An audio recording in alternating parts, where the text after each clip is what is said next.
What's up you guys? Hello angels! Welcome back sa aking channel. And for today's video, tayo ay magre-review ng isang product na binili namin sa Korea na hindi ko pa talaga nabubuksan. So, gusto ko siyang bigyan ng impression. First impression review na naman tayo.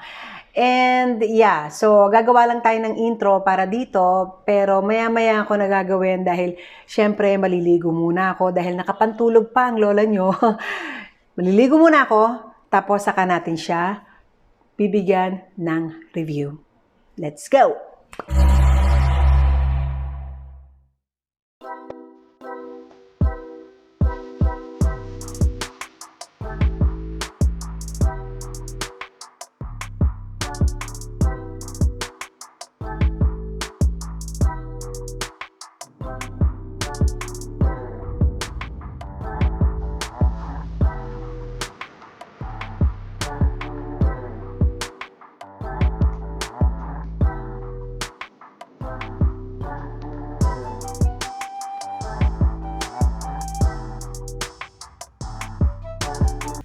Sa step 1, may nakalagay na taco nose heating sheet. May nakalagay dito sa bandang kanan niya ng 15 minutes. Tapos sa step 2, taco nose blackhead clear sheet. May nakalagay din dito na 10 minutes. Tapos sa step 3, tightening sheet. May nakalagay din dito na 5 minutes. Ito yung nakakapagpa-open pores. Open pores. Tapos ito yung mismong strips. At ito yung parang essence. 249 Taiwan dollars. So, Taiwan dollars yan. Tapos, ngayon ko lang nakita na meron palang English dito. Ayan. Pero sa box, wala. So, Korean character and English. So, okay siya. So, simulan natin. Later. I'm back! O, diba? Kaliligo ko lang. At mag-proceed na tayo sa ating i-review na taco pack nose. Taco pack nose, yes. So, buksan na natin. Okay, ganyan siya sa loob. Parang pera lang na naka-tupi. Nightingale, yan. 5 yung laman niya. Step 1 is heating sheet. Yun yung 15 to 20 minutes. Tapos, step 2, blackhead clear sheet. Ito yung 10 to 15 minutes. And then, the step 3 is tightening sheet. Yun yung 5 to 10 minutes. So, magsimula na tayo. Sensya na kayo sa ingay ng TV kung may narinig kayo. Step 1, heating sheet. Open pores and macerate blackhead and sebum before absorption. 15 to 20 minutes. May juices sa loob. So, panglambot daw. Ito siya. Meron pa ba sa loob? So, lagyan natin 15 to 20 minutes. Up to the nose ring. Yes. Kahit ano ba? Panglambot daw to eh. Parang meron siyang watery consistency. Meron pa to. Pakita ko sa inyo, ha? Oh, kita nyo? Anuhin natin. Lagyan natin sa ilong. Sayang, di ba? Wait tayo ng 15 to 20 minutes. 20 minutes later. Okay. 20 minutes ang sinunod ko yung sa box. 20 minutes, 15 to 20 minutes. Medyo mainit siya. Blackhead clear sheet. 10 to 15 minutes.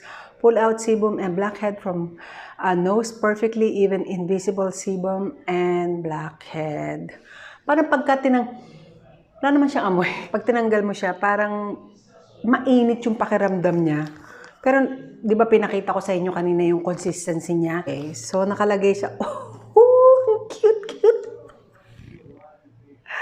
Ang cute oh. Meron siya nakalagay na katinilong ko. Okay.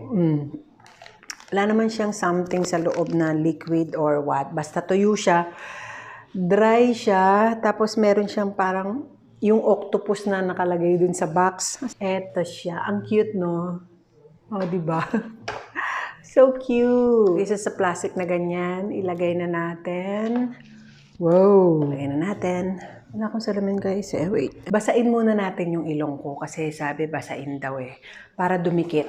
Pinasa ko na siya ng water. Para dumikit yung mismong pack. Dito ako tumitingin guys. Ayan, okay. Okay. Ah, wait. Nakadikit na siya, no? Wait. Ayoko nakadikit sa eye bag. Ayan. Okay.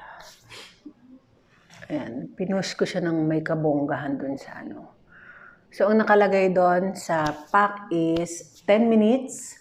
Pero sa box niya, 10 to 15 minutes. So, ang gagawin natin ay 15 minutes. Okay. I'll be back. 15 minutes later. Tanggalin na natin. So, dikit na dikit siya. Ow! Parang medyo masakit siya. I wanna see it kung may makukuha. Okay, dito naman sa kabila. Ow! Dikit na dikit siya, ha? Sayang hindi nahagip yung dito ko kasi ang dami ko dyan eh. Medyo napataas ng konti. Okay.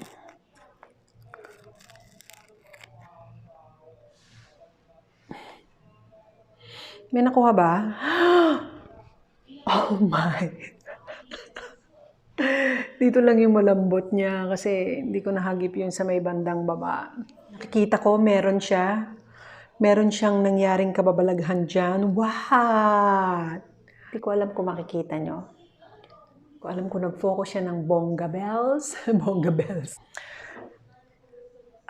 Dito hindi niya na sa ed, medyo matalas yung dito ko. Kasi nga, hindi ko naman siya nalagyan dahil napataas yung lagay ko. Pero siguro next time. Pero ang lambot ng pinag-anuhan niya. Pinagtanggalan niya, malambot siya. So, okay tayo dyan. So, proceed naman tayo dito sa tightening sheet. So, lilinisin ko lang yung mga tira-tira dyan sa gilid ng nose ko. Tapos, magto-toner na rin ako kasi ang dry na ng face ko. So, after ko mag-toner, ilalagay ko to. Balik ako, okay? Later. I'm back. Nag-toner muna ako. Nilinis ko yung mga kalat nung step 2 sa nose ko. Tapos, nag-toner muna ako. Hindi ko masyado nilagyan ng toner to kasi meron siyang tightening sheet dito, which is ito yung step 3. This one is patent ingredient, tightening pore and controlling sebum, offers tension and moisture to pores. 5 minutes na kalagay dito. Sundan natin ulit yung sa box, 5 to 10 minutes. So, 10 minutes natin siya iaano. Step 3, yes. Okay. Okay. This one is parang may amoy siya. So, para siyang sheet mask. Sheet mask sa nose. Basa siya. Para siya yung step 1. Meron siyang parang ganito. Parehas siya ng sheet. Sheet mask kasi ang ginagawa ko. Nilalagay ko yung mismong essence sa ilong. Sayang kasi kung hindi mo kuhanin yun. Ayan. Ayan. So, lagay na natin. Okay. Ayan. Oh, sarap ng pakiramdam niya. Okay. Tapos, yung kanyang consistency, tingnan natin. Parang sa sheet mask, huwag mong hayaan na may bubble sa loob. Tingnan natin yung mismong. Medyo parang ano to. Medyo malapot to kaysa doon sa step 1. Ano. Yung step 1 kasi, para siyang watery consistency. Lagyan natin sa kamay. So, 5 to 10 minutes, I'll be back. A few inches later. I'm back! After 10 minutes, basa pa siya. Pero, max lang dun yung 10 minutes. So, tagalin na natin. Pat-pat natin. Pat to absorb. Nilalagay ko. Parang sheet mask lang. Okay, so ano bang masasabi ko dito sa tatlong to? Itong step 1, step 2, step 3. Ang step 1 niya, mainit yung pakiramdam niya. Pero mararamdaman mo yung init pag natanggal mo na yung sheet. Hindi siya yung habang nakalagay, mainit. Kundi pag tinanggal mo na, nandun yung parang init na pakiramdam. Ito naman sa step 2, syempre, nakita nyo na yung may octopus sa gitna ng ilong. Hindi ko masyadong kuha dito sa targeted area ko. Dito kasi marami ako eh. So, mali yung pagkakalagay ko, masyadong napataas. Pero may nakuha talaga siya. Ang step 3 ay yung parang sheet mask nila, tightening pore sheet. Okay siya. wala siyang lagkit na nararamdaman. So, hindi ko pa makikita kung nag-tight talaga yung aking pores. Alam kung available to sa mga online like Althea, kasi Korea nga siya. Nakita ko to sa Amazon eh. Hindi ko lang na-check kung magkano yung price sa Amazon. Hindi ko rin na-check kung meron sa Beauty MNL. Madali namang mag-search. Baka meron sa Lazada, baka meron sa Shopee. Marami nagbebenta dyan, lalo na sa Shopee. Maraming legit seller ng made in Korea talaga, na sa Korea talaga magagaling. So, okay sa akin tong, ano to? Nightingale Taco Pack Nose. Yep. Kung bibili pa ako, yes, bibili pa ako. Pero sa ngayon, meron pa akong stock eh. Tsaka ang dami-dami ko pang klase ng nose pack dyan. Pag ako naubusan, definitely bibili ako nito. At marirecommend ko siya sa inyo dahil okay naman siya. Hanapin niyo siya online. I think meron to. Yun lang naman masasabi ko dito sa Nightingale Taco Pack Nose. Sana ay nagustuhan nyo itong first impression review natin dito sa Step 1, Step 2, Step 3 na sheets na to. Don't forget to give it a like. And thank you for watching. See you on my next video. Bye!